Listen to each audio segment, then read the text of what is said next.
Assalamualaikum warahmatullahi wabarakatuh. Selamat pagi, salam sejahtera bagi kita semua. Kita lanjutkan pembicaraan kita tentang fitohormon. Pada kesempatan ini kita akan membicarakan tentang sitokinin, etilin, dan asam absisa. Pertama kita akan berbicara mengenai sitokinin. Golongan sitokinin sesuai dengan namanya akan merangsang atau terlibat dalam pembelahan sel.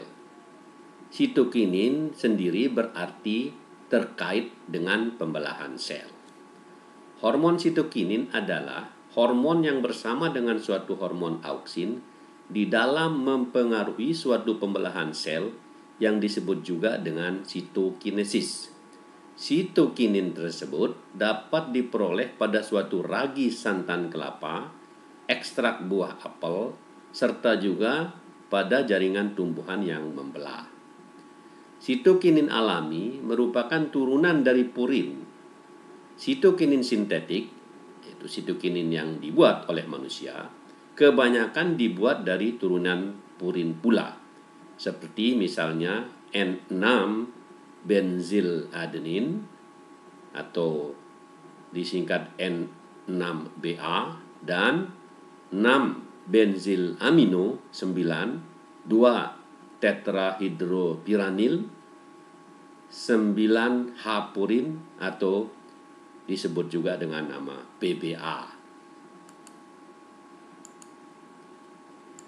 Peranan sitokinin. Pertama, rasio auksin dan sitokinin akan mengatur morfogenesis sel pada kultur jaringan. Apakah kalus akan membentuk akar atau membentuk pucuk untuk tumbuh. Auksin yang tinggi dibandingkan sitokinin akan merangsang pembentukan akar. Sedangkan sitokinin tinggi dibanding dengan auksin akan merangsang pembentukan pucuk. Yang kedua, sitokinin akan menunda proses penuaan atau gugurnya daun dan merangsang mobilisasi nutrisi.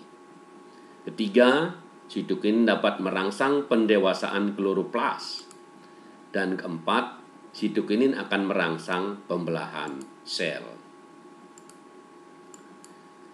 Kita lanjutkan dengan fitohormon etilin.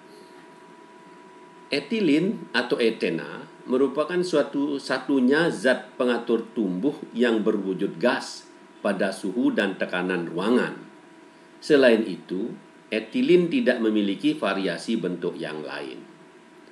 Peranan senyawa ini sebagai perangsang pemasakan buah telah diketahui sejak lama, meskipun orang hanya tahu dari praktik tanpa mengetahui penyebabnya. Pemeraman merupakan tindakan menaikkan konsentrasi etilin di sekitar jaringan buah untuk mempercepat pemasakan buah. Pengarbitan adalah tindakan pembentukan asetilena atau etuna atau gas karbit yang di udara sebagian akan tereduksi oleh gas hidrogen dan berubah menjadi etilin. Pembentukan etilin.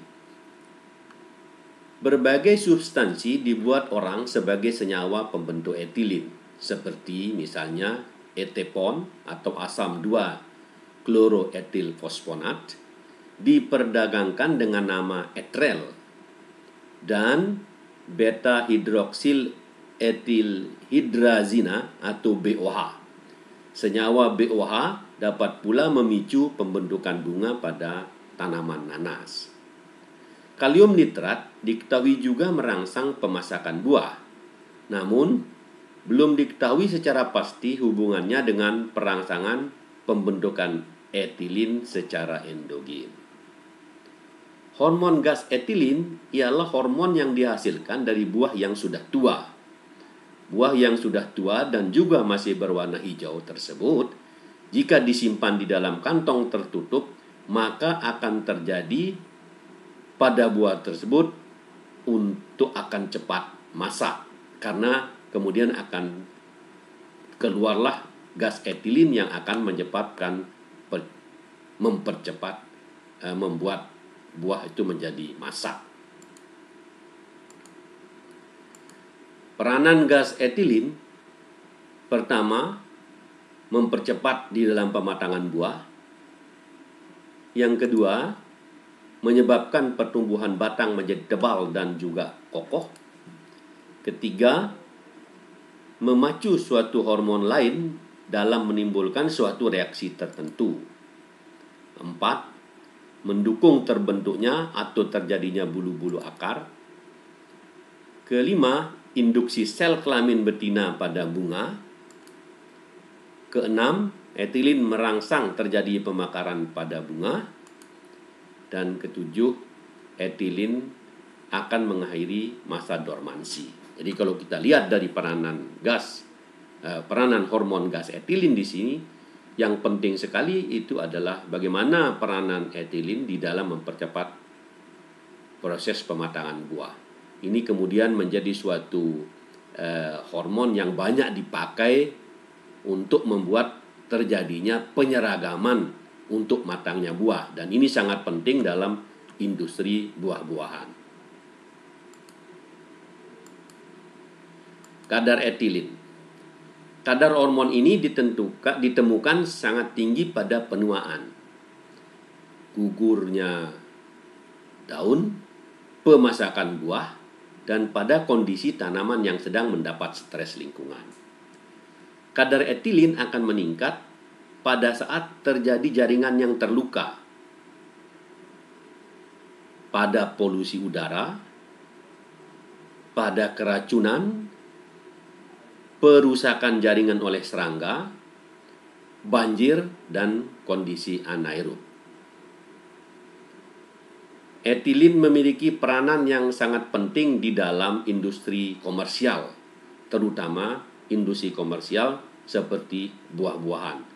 Tadi kaitannya dengan bagaimana mengatur proses pematangan buah, sehingga misalnya saja buah terjadi matang pada saat yang sama, pada waktu yang sama, sehingga pada waktu yang ditentukan, sehingga mudah diperjualbelikan secara komersial.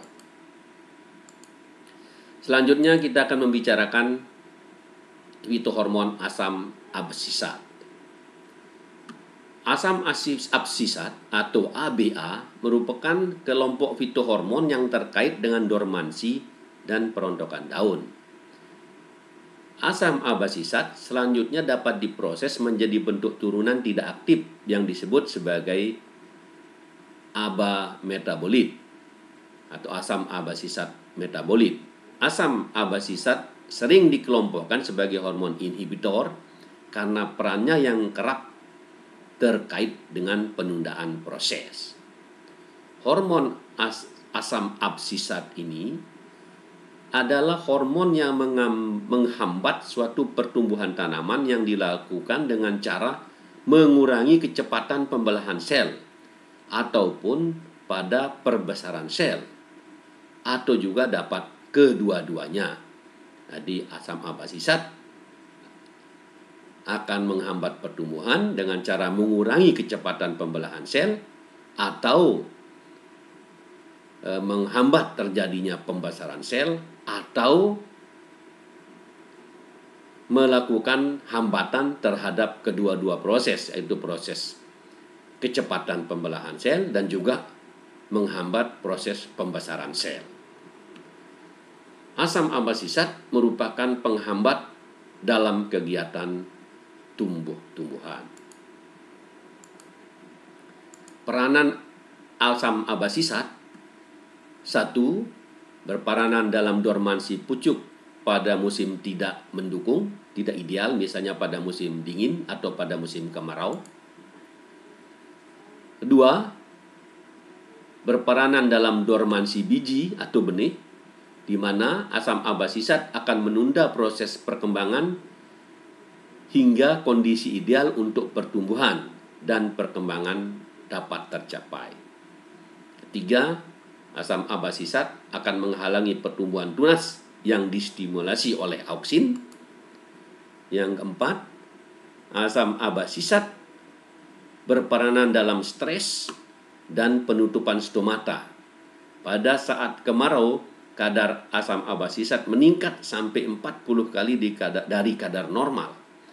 Asam abasisat sangat efektif untuk menutup stomata. Yang kelima, asam abasisat berperan dalam proses penuaan dan pengguguran daun, bunga, dan buah.